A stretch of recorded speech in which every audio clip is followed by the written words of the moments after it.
मालकानगिरी जिलार सुरक्षा सम्मान्य सभापति निर्देश गोटे कमिटी गठन जो कमिटी की बहुत शीघ्र मालकानगिरी जिलार मोटू अंचल और पड़िया अंचल और प्रभावित होता अंचल गस्त कर सविशेष तथ्य आनी सभापति निकट माने सभापति को हस्तांतर कर जहाँ जनापड़ी भारतीय जनता पार्टी सरकार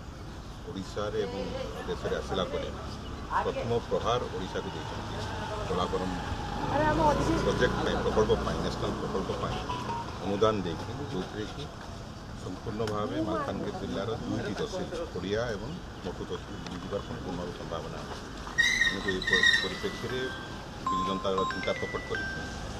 या उचित पदक्षेप नापी खूब शीघ्र निष्पत्ति लड़ाई के जोरदार लड़ाई लड़ाई समस्त सामिल करा मालकानगिरी जिला और से अंचल अधिवासी लड़ाई को आगे नापी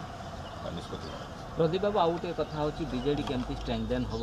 गतकाली गोटे समन्वय कमिटी गठन करा जायछि देवी मिश्र को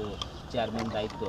कमिटी केमती आगु बढ़िबो केमिति आपण कमिटीर काम होबा समस्त वरिष्ठ नेता माने निज निज अंचल एवं ओडिशा रे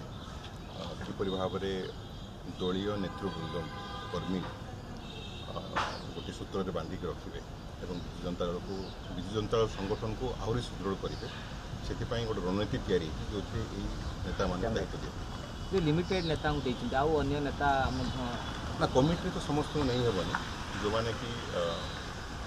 जो अनुभूति संगठन में बहुत दिन है कम कर विभिन्न पद पदवी रही से